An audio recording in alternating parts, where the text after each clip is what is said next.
वेणास्वामी म्हटलं की आपल्या डोळ्यासमोर आम्ही स्वामींचे अंकित राम नामे मुद्रांकित, त्याच रामाच्या समोर उभा राहून आम्ही रामनामी मुद्रांकित आहोत असं वाटण्या इतपत आपली स्थिती झाली आहे. कारण त्याशिवाय इथंपर्यंत आपण येऊ शकत नाही. इथला सन्मान आपल्याला मिळू शकत नाही. हा सन्मान वेणास्वामींच्या मुळं मिळाला आहे. कारण त्या वेणीराममध्ये शिकताना जे अनुभूती आली, अनुभव आले, त्या अनुभवाच्या जोरावर आज इथं उभा राहू शकण्याची क्षमता निर्माण झाली आहे.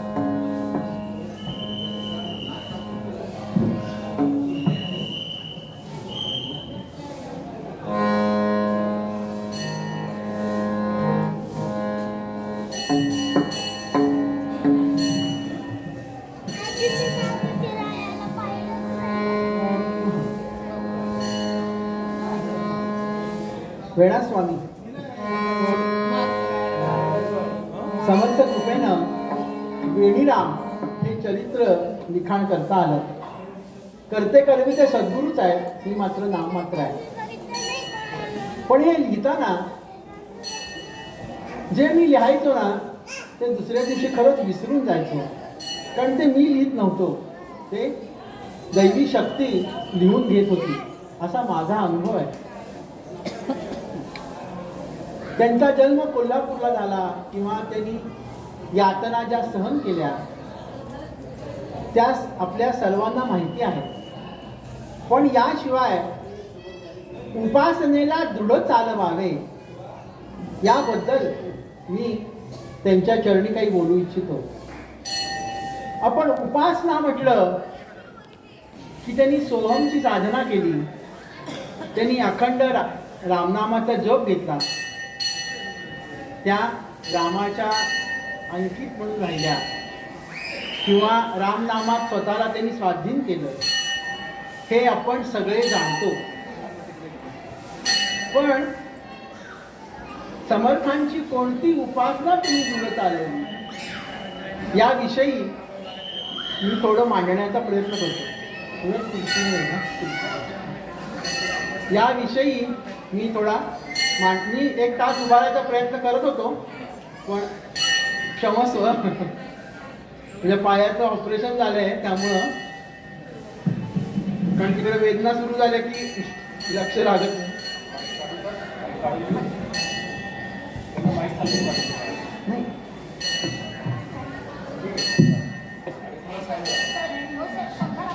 हां हां माझी इच्छा होती 1 तासभर उभा राहायची, पण ते काही जमलं नाही. मी सर्वांची क्षमा मागतो.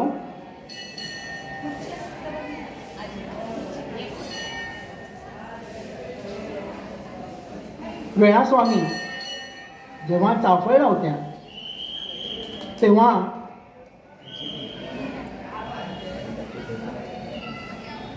त्यांनी रामाची प्रार्थना केली. माझा जरा कंठ दाटून आलाय, मला क्षमा करा, कारण मला उभारता येत नाही.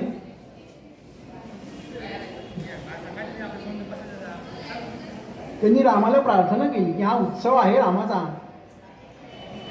आणि मला एकटीला काही हा पेलवणार नाही आहे, तेव्हा तू येऊन इथं मला काहीतरी मदत कर. आणि त्यांच्या मदतीला धावून रामाबाई आल्या. बरं का, एका स्त्री जरूर घेऊन आलेल्या तो प्रभू राम वेणाबाईंचा क्षणात सखी होऊन गेला आणि त्यांनी सांगितलं की मला राम म्हणतो मला घरी कोणी बघणार नाहीये वेणे, माझं लग्नही अजून झालं नाही. तर वेणाबाई म्हणतात तू काही काळजी करू नकोस, मी स्वामींशी बोलते आणि ते तुला उत्तम नवरा बघून देतील, तू काही काळजी करू नकोस. आणि इथंच वेणास्वामींच्या खऱ्या उपासनेची सुरुवात झाली. कारण याच्या अगोदर त्यांची सोहमची उपासना होती. कीर्तनातले धडे त्यांना द्यायसाठी अनेक शिक्षक स्वामींनी त्यांच्यासाठी बोलवले होते. त्यांच्याकडून त्या साधना करत होत्या. गायन साधना होती, तर्कशास्त्र, व्याकरण, तत्वज्ञान ह्याच्यावर सखोल अभ्यास वेणास्वामींचा झाला होता. ज्ञानी पुरुषाला सुद्धा त्या आपल्या बोलण्यानं गप्प करू शकतील एवढं ज्ञान त्यांच्या अंगी आलं होतं. पण समर्थांना अपेक्षित असलेली उपासना बहुतेक त्यांच्याकडून घडत नव्हती की काय. म्हणूनच त्या रामाबाई प्रत्यक्ष प्रभू श्रीराम त्यांच्या बरोबर आले. त्यांनी सगळी तयारी करून घेतली. पण नंतर जेव्हा कळलं की ते प्रत्यक्ष प्रभू राम होते आणि आपण रामांना वचन दिलंय की स्वामींशी बोलून मी तुझं लग्न लावून देईन. किती सोपी गोष्ट आहे की नाही. तुझं मी लग्न लावून देईन असं तिने अगदी सहज सांगितलं होतं. पण जेव्हा रामदास स्वामी परत आले आणि त्यांना सांगितलं की वेणाबाईंच्या चेहऱ्यावर ते तेज दिसत होतं, प्रत्यक्ष राम दर्शनाचं, राम सहवासाचं. कारण का, जो सद्गुरूंच्या तळवटी बसतो ना त्याला सर्व आपोआप भेटत जातं, आपोआप मिळत जातं. संत दर्शन होतात किंवा संतांची कृपा लाभते. त्यांना तर काय प्रत्यक्ष रामरायानंच येऊन कृपांकित केलं होतं. म्हणूनच त्या म्हणतात, आम्ही स्वामींचे अंकित, राम नामे मुद्रांकित. या अवस्थेत असल्यामुळं त्यांच्या चेहऱ्यावरचं तेज लपू शकत नव्हतं. समर्थांनी विचारलं, काय वेणास्वामी? वेणास्वामी तशा आबोल होत्या, त्या काही बोलल्या नाहीत. त्यांच्याकडून आपण काय घ्यायचं, तर आपण आपल्या सद्गुरूंशी वाटेल तसं बोलायचं नाही.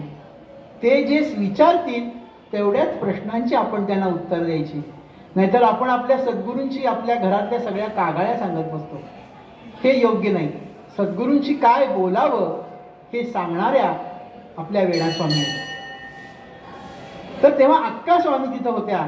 अक्का स्वामींनी सगळा इतिहास झालेला, सगळी कथानक अवस्था वेणास्वामींची झालेली स्वामींना सांगितली. स्वामी म्हणाले, वेणे तुला प्रत्यक्ष रामरायानं दर्शन दिलंय आणि तो तर एक पत्नी आहे, एक वचनी आहे, आणि त्याचा तर तू दुसरं लग्न कसं लावून देणार? तू माझं नाव मध्ये ओलेस, त्यामुळे यातून काहीतरी मार्ग शोधावा लागणार आहे. आणि तेव्हा समर्थ त्यांना म्हणाले की वेणाबाई, तुम्हाला आता सीता स्वयंवर हा ग्रंथ लिहायचा आहे. तो सीता स्वयंवर ग्रंथ तुम्ही सर्वांनी जरूर वाचा. आपल्याकडे मिरज मठामध्ये तो आहे. इतकं सुंदर त्यांनी लग्नाचं वर्णन केलंय प्रभू रामचंद्रांच्या. सगळे संस्कार अगदी उखाण्यासह त्यात सगळं घातलंय. इतका सुंदर ग्रंथ वेणास्वामींनी सद्गुरूंच्या सहवासात, सद्गुरूंच्या आज्ञेनं आणि उपासनेला दृढ चालवायसाठी त्यांनी लिहिला. आणि एकदा का लिखाणाचा छंद लागला की तो छंद वाढत जातो. हीच उपासना होती वेणास्वामींची उपासना. कारण त्या संपूर्ण भारतभर फिरलेल्या आहेत. वेणास्वामींचे मठ अगदी केदारनाथापासून तिथपासून सगळीकडे मठ आहेत. दक्षिणेकडे पण त्यांचे मठ आहेत. आणि वेणीराम, वेणीकेशव या नावानं त्यांचे मठ सगळीकडे प्रसिद्ध आहेत. वेणास्वामींचं कर्तृत्व तेवढं होतं, कारण उगाच स्वामीपद त्यांना दिलं नव्हतं. कारण सद्गुरू कसे असतात, तुकाराम महाराजांनी याचं वर्णन केलंय. सद्गुरू वाचोनी सापडे न सोय, सद्गुरू वाचोनी सापडे न सोय, जडावे पाय आदी आदी, जडावे पाय आदी आदी, सद्गुरू वाचोनी सापडे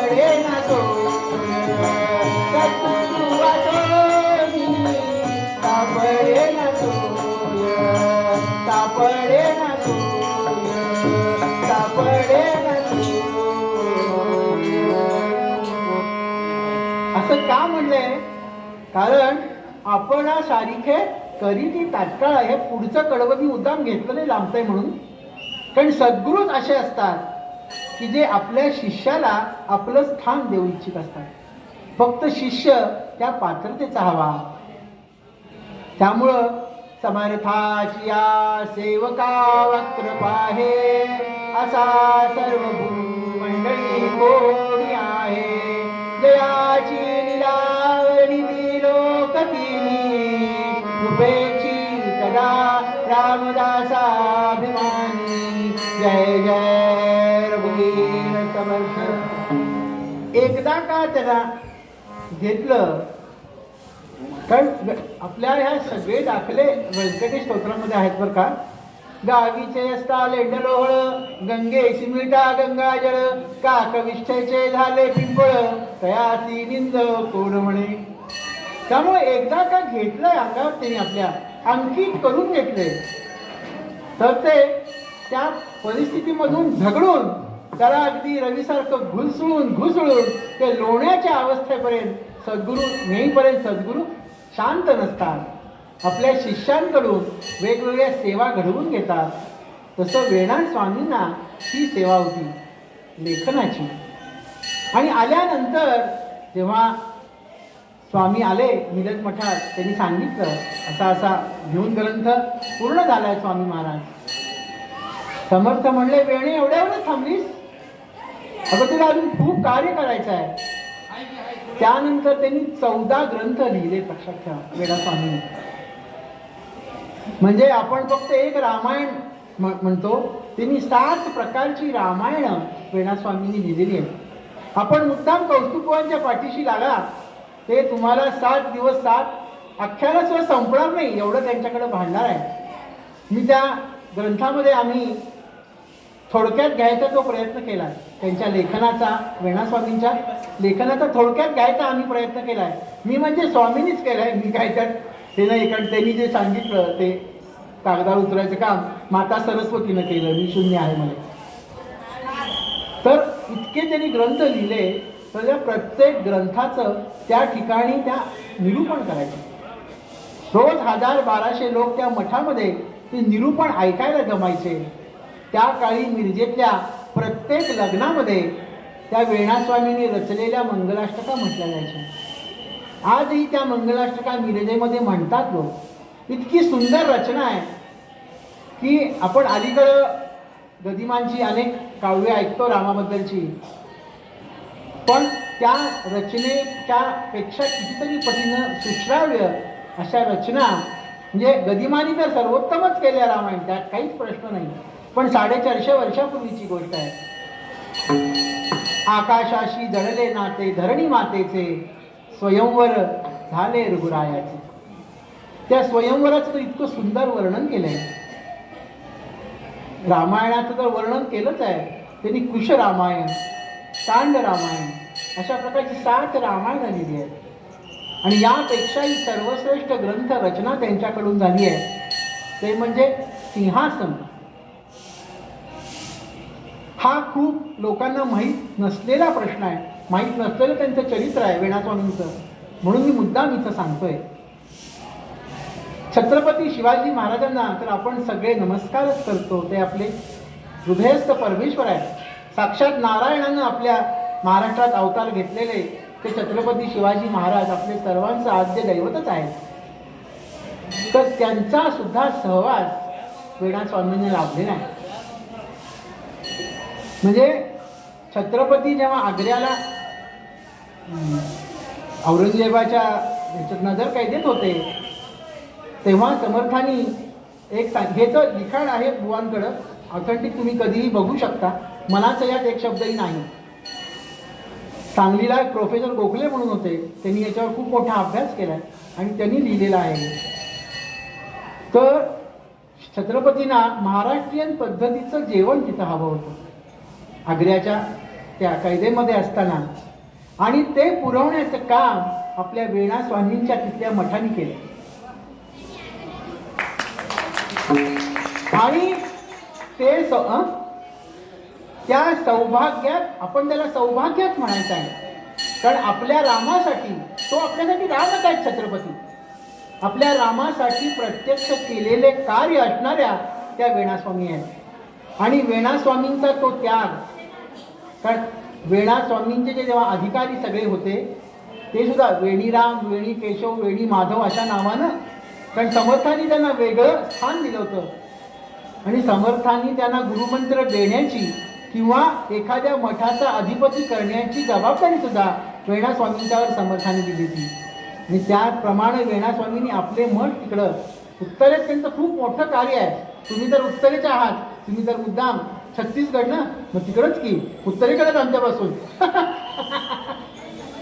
नाही म्हणजे उत्तरेकडे त्यांचं खूप मोठं कार्य आहे. आणि सगळ्यांची यादी बुवा सांगतील तुम्हाला, बुवांकडं आहे, कारण वेळ जायचं म्हणून मी सांगत नाही आधी.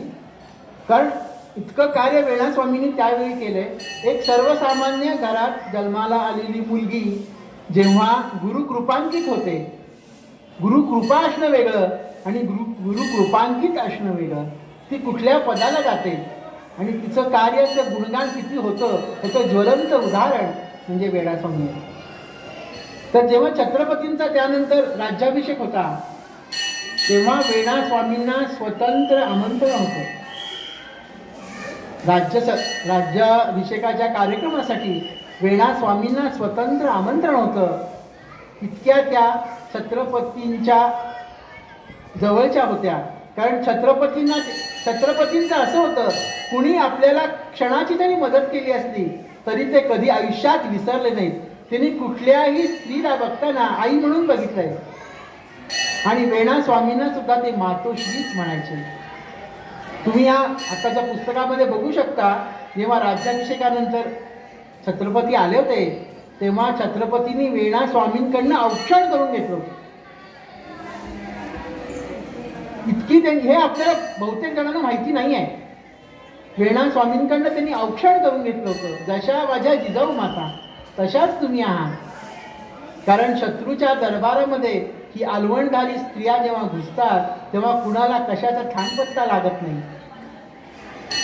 आनंद होतोय मला सांगताना, ह्याच नाशिकचे सावरकर त्यांच्या भावजया पोटावर गोळे बांधून जातात देशासाठी, तशाच आपल्या ह्या वेणास्वामी सुद्धा आपल्या राया छत्रपतीसाठी त्या ठिकाणी गेल्या होत्या. आणि त्या भाकरीच्या मधून, भाकरीला पापड असतो त्यातून पुढची व्यूहरचना केली जायची. कुठं मुक्काम असेल आपला, कुठं व्यवस्था केली आहे. आणि रांगोळी काढताना सुद्धा दारात राम करता असं काढायचं. कारण राम समर्थ म्हटलं की समर्थांच्या अंकित आहेत, हे समर्थांचा आणि शिवाजी महाराजांचा संबंध आहे, म्हणून आक्रमण होईल म्हणून राम करता या कोडवरनं त्यांनी तेव्हा काम केलं. आता तर शब्द कोडवर आहे, तेव्हा आपण तर त्या पद्धतीनं वेणास्वामींचं काम केलंय. आग्र्याहून निघाल्यानंतर ठराविक किलोमीटर नंतर त्यांना जेवणाची व्यवस्था व्हायला पाहिजे. तर जी काही शिदोरी असेल ती तयार असायची त्या मठामध्ये, ती नेऊन दिली जायची आणि पुढं घोडी बदलून लोक मार्गस्थ व्हायचे. किती हा त्याग आहे आणि त्याला धोकाही तितकाच होता. पण त्या अलवणाच्या शालीच्या आतमधून काय जात होतं कुणाला कळते. अशा ह्या आपल्या मातोश्री, अशा ह्या आपल्या जगद्गुरू वेणास्वामी महाराज. तर वेणास्वामी त्या छत्रपतींच्या राज्याभिषेकाला स्वतः उपस्थित होत्या आणि त्यावर त्यांनी सिंहासन नावाचा ग्रंथ लिहिला. आजही धुळ्याला तो ग्रंथ आहे.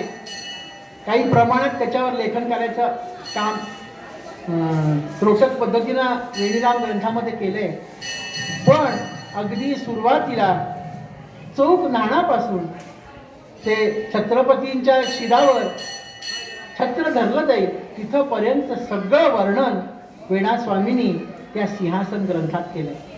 किती संत बोलवले होते, त्यांची व्यवस्था कशी होती, किती किती मावळे होते, किती सरदार होते, किती ब्राह्मण होते, किती वैश्य होते, किती शूद्र होते, या सगळ्यांची त्यामध्ये गणना आहे. एक समान पंगती होत्या. एक आग की दृष्टी आपण म्हणतो तसं छत्रपतींनी सर्वांना तिथं न्याय दिला होता आणि सर्वांचा आदर सत्कार केला होता. येणाऱ्या प्रत्येक व्यक्तीला त्यांनी आदरयुक्त निरोप पण दिला होता. त्याचं वर्णन वेणास्वामींनी केलंय. अक्षरशः ते वाचायला घेतलं ना की पुढचं काय अशी उत्कंठता तयार होते, आपली उत्कंठा तयार होते. इतकं त्यामध्ये वेणास्वामींनी ठासून वर्णन केलंय. ही उपासना त्यांनी दृढ चालवली. आणि याशिवाय एक 8 श्लोकाचं त्यांनी 8 कडव्याचं म्हणून त्यांनी राज्याभिषेकाच्या वर्णनाचं वर्णन केलंय. ते आजही रामदास वेणास्वामींच्या पुस्तकामध्ये त्याचा उल्लेख आहे, त्या 8 श्लोकांचा. आणि मी जी रामायण म्हणली 8 प्रकारची त्यांनी जी लिहिली आहेत त्याचं सुद्धा त्या वेणास्वामींच्या पुस्तकामध्ये फोटो आहे त्याचा. आणि एका ओळीत म्हणजे आपण अक्षर तोड करून लिहितो तसं नाही आहे, ते अखंड शब्दात लिहिलेलं आहे. ते हळूहळू वाचलं की त्याचा आपल्याला अर्थ कळतो. तर त्या 1 श्लोकाचं वर्णन त्यांनी एका ग्रंथात केलं. म्हणजे दासबोध हा हृदयस्थ ठेवणारा ग्रंथ आहे. आणि वेणास्वामींना त्या शेजारी स्थान आहे. कारण आई ही आपल्या पोटाची काळजी घेणारी आहे, म्हणून ती आई आहे. आणि वेणास्वामींनी सुद्धा त्यांच्याकडे जे छात्रवासात राहत होते, वेणीराम नावाचं, तेव्हापासून त्यांच्याकडे ते गुरुकुल चाललं जायचं. आज आपण ते परत त्याचा अनुभव घेतोय. एकही फी तेव्हाही घेतली जायची नाही. आणि आमचे बुवा सुद्धा अजूनही 1 रुपयाची फी कीर्तनकारांकडून, प्रवचनकारांकडून घेत नाही. उलट येणाऱ्या जाणाऱ्याला जिथं जो प्रसाद असेल तो पोटभर दिला जातो. अगदी नाश्त्यापासून, सकाळच्या चहापासून, चहा, न्याहारी, दुपारचं जेवण, 4 वाजता चहा आणि संध्याकाळच्या भोजनाची सुद्धा व्यवस्था आजही मठात तितक्याच आनंदानं केली जाते. उपासनेला दृढ चालवावे, त्याशिवाय दुसरं काय. समर्थांनी सज्जनगडावर तेच चालू ठेवलंय. आणि तीच उपासना वेणास्वामींनी त्यांच्या मठामध्ये आजपर्यंत चालू ठेवली. अहो, कीर्तन शिकायला आपण बाहेर कुठे गेलो की किती फीचे आकडे घेतात ते आपण घेऊही शकत नाही. अनेक जणांनी बाहेर कीर्तन शिकले असतील, त्यांना ते आकडे पाठ असतील. पण आम्ही उलट तिथंच जाऊन जेवण करून येतो. म्हणजे आम्ही सुद्धा मागचे काहीतरी पुण्यवान असू, काहीतरी नखा एवढं तरी पुण्य केलं असेल, म्हणून आम्हाला त्या ठिकाणी जायचा मोह होतो. आणि त्या मोहानं मोहित होऊन आम्ही तिथं जातो. कारण रामनामी मुद्रांकित कुठंतरी आहोत. हे ग्रंथ जेव्हा वेणीराम मी व्हॉट्सअपवर टाकत होतो तेव्हा मला एका ताईंचा फोन आला होता. त्या खूप वयस्कर होत्या, कुलकर्णी त्यांचं आडनाव.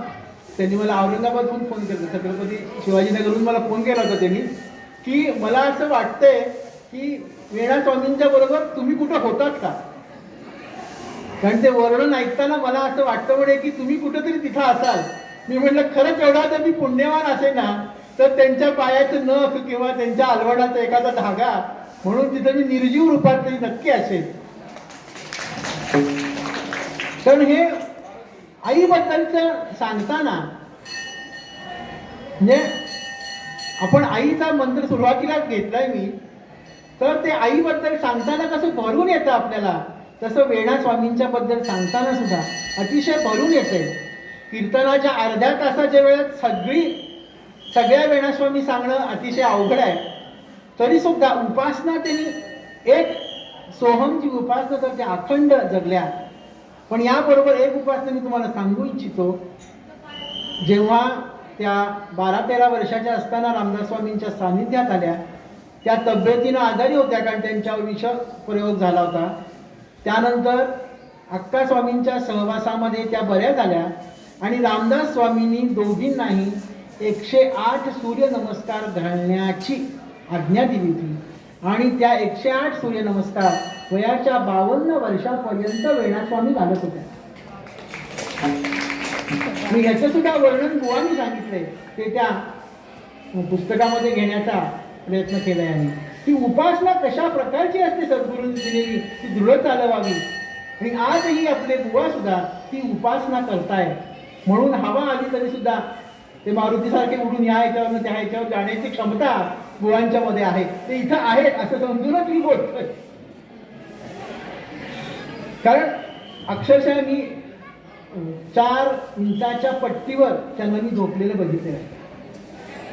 म्हणजे ती उपासना जी आहे, जी चालवलेली आहे, परंपरेनं आलेली, ते आजही चालवत आहेत. तर हे आपल्या खूप कमी लोकांना माहिती आहे की वेणास्वामी इतके नमस्कार घालत होत्या. मृणालिनी देसाईंनी त्यांच्यावर एक पुस्तक लिहिलंय वेणास्वामी म्हणून, त्यात सुद्धा याचा उल्लेख आहे. पण तेव्हा मला ते खरं वाटायचं नाही. पण जेव्हा मी बुवांकडून ऐकलं तेव्हा ते विश्वासार्ह आहे. त्याचा मुद्दाम आम्ही उल्लेख चरित्रामध्ये केला. याशिवाय उपासनेला दृढ चालवावे हे करताना वेणास्वामींना सांगितलं होतं समर्थांनी की कीर्तन करताना कसं उभं राहायचं, याचंही वर्णन बुवांकडूनच तुम्ही ऐका. तो कीर्तन आविष्कार त्यांनी शेवटच्या श्वासापर्यंत पाळला. शेवटच्या श्वासापर्यंत त्यांनी त्याच प्रकारे कीर्तन केलं. कुठले अभंग घ्यायचे आणि निरूपण करताना तत्वज्ञान कुठल्याही ह्याच्यामध्ये निरूपणामध्ये कधीही घरगुती विषय घ्यायचे नाही. कारण घरगुती नातं आहे नाही ते नातं. आपल्याला जर नातं प्रभू रामाशी जोडायचं असेल त्याचं वर्णन तुकाराम महाराजांनी सुद्धा आपल्या एका अभंगामध्ये छान केलं. सदा माझे डोळे तुझे सदा माझे डोळे नको माझा पती कोयरिया नको माझा पती कोयरिया सदा माझे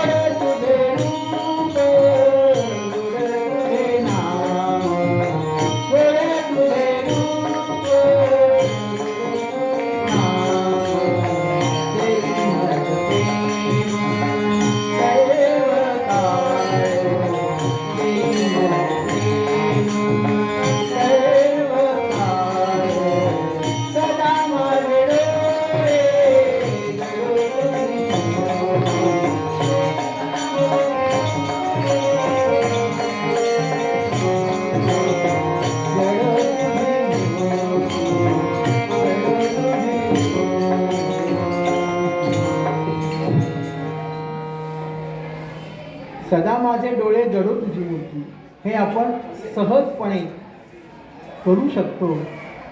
पण पुढं जे म्हटलंय रखुमाईच्या पती सोयरिया, पांडुरंगाला परमेश्वराला परमात्म्याला प्रभू रामचंद्राला सोयरा मानता आलं पाहिजे. सोयरा म्हटलं की आपण जपायचा प्रयत्न करतो. आपले जावई असतात, आपले व्याही असतात, आपले मेवणे असतात, त्यांना आपण जपायचा प्रयत्न करतो, त्यांच्या आवडीनिवडी जपतो. मग तेही आपल्याला जपायचा प्रयत्न करतात.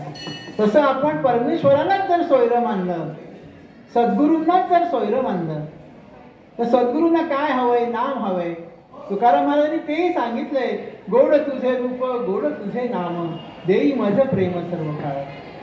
आपण जर नाम घेऊन आपल्या सोयऱ्याला जर जपलं तर सोयरा सुद्धा संकटकाळी आपल्याला जपणार आहे. कारण प्रत्येक ठिकाणी मार्ग दाखवणारा तो परमेश्वर आहे आणि तो सद्गुरू आहे. कारण या ठिकाणी प्रत्येकाच्या समोर परमेश्वराला येणं शक्य नाही आहे, म्हणून त्यानं सद्गुरू रूपानं परमेश्वर आपल्याजवळ पाठवला आहे. ह्याचं ज्वलंत उदाहरण आपण स्वतः घ्यायचं आहे. ह्याची प्रचिती येते बरं का. आणि याची जेव्हा प्रचिती येते ना तेव्हा आपल्याला सदैव वाटतं की आपल्यावर गुरुकृपा व्हायला पाहिजे. फक्त गुरुकृपा कधी करणार ह्या धाव्यानं होत नाही. त्यासाठी उपासनेला दृढ चालवावं लागतं. आपल्याला जी सद्गुरूंनी उपासना दिली आहे, आपल्याला जो नामजप दिला असेल तर नाम जपाचे सुद्धा प्रकार सांगतो. मुद्दाम 5 मिनिटं आहे वेळ म्हणून सांगतो. आपण जेव्हा पहिल्यांदा गुरुमंत्र घेतो ना तेव्हा आपण माळ अशी घेऊन जपतो. की 4-5 मैत्रिणी विचारतात, अगं तू गुरुमंत्र घेतलाच वाटतं. हे वाटावं लोकांना, म्हणजे मी कोणतरी गुरुकृपांकित आहे म्हणून आपण अशी धरून माळ घेतो. परत काही दिवसांना सगळ्यात सारखी काय माळ ओळखते असं म्हटल्यानंतर पदराच्या आड लपून आपण माळ जप करायला सुरुवात करतो. मग तेव्हा सुद्धा कोणाचं तरी बारीक लक्ष जातं बारीक लक्ष गेल्यानंतर मग आपण ती माळ घ्यायची सोडून देतो आणि अखंड नामस्मरणात श्वासागणित नाम आपल्याला याय लागतं आणि तीच उपासनेला दृढ चालवावे. ही आपल्यातली साधी सोपी कल्पना आहे, ती मी तुम्हाला सांगतो. कारण तत्वज्ञान ऐकण्या एवढं किंवा सांगण्या एवढं आपण बुद्धिमान नाही आहे. आपण जे स्वतःचे उदाहरण आत्ताची जी आहेत, आपले काय अडचणी असतात की नाही मला नामच घेता येत नाही. तर आमचे काका महाराज म्हणायचे, ठीक आहे तू रोज नमस्कार करत जा आंघोळ करून झाल्यानंतर देवाला, हीच तुझी उपासना. मग 10 दिवस आपण आंघोळ करून हे केलं की नाही, मग त्या जोडीला आपण गणपती स्तोत्र म्हणायला सुरुवात करतो. संध्याकाळी कधी आपल्या मुलांना शिकवायला पाहिजे म्हणून आपण रामरक्षा म्हणतो. आणि ही उपासनेची स्थिती आपली हळूहळू चालू होते. ती व्हावी लागत नाही, ह्यासाठी फक्त गुरु कृपा असावी लागते. ती उपासना हळूहळू सुरू झाली की आपण सद्गुरूंना म्हणतो की नाही मला आता नाम पाहिजे किंवा मला साधना पाहिजे. आणि जेव्हाही आपल्या मनाची शुद्धी होते त्याच वेळी आपल्याला पुढची उपासना मिळते. आणि उपासना मिळाली की सर्वामुखी मंगल बोलवावे, ही अशी अवस्था आपली प्राप्त होती. सद्गुरूंच्या चरणी नमन करताना मी एक शेवटचं पद घेतो. सद्गुरुनाथा तुझ्या कृपेचा अखंड वाहू दे धडा, अखंड वाहू दे धडा, अखंड वाहू दे धडा. सद्गुरुनाथा तुझ्या कृपेचा, सद्गुरुनाथा तुझ्या कृपेचा अखंड वाहू दे धडा, अखंड वाहू दे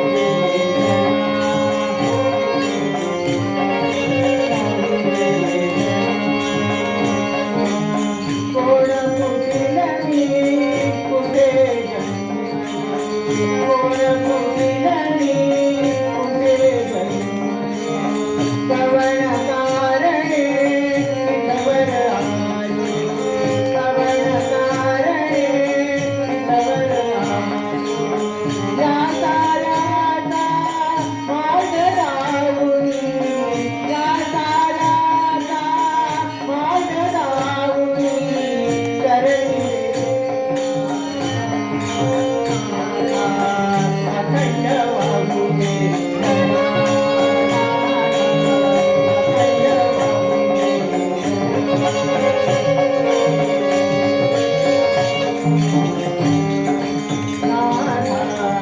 अखंड वाहू दे सद्गुरुनाथ महाराज की जय. समर्थ सद्गुरु रामदास स्वामी महाराज की जय. समर्थ सद्गुरु वेणुनाथ स्वामी महाराज की जय.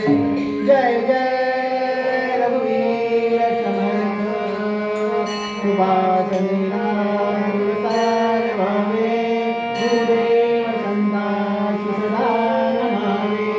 सत्कर्मयोगे वयमाल भावे सर्वामुखी मंगल बोलवावे.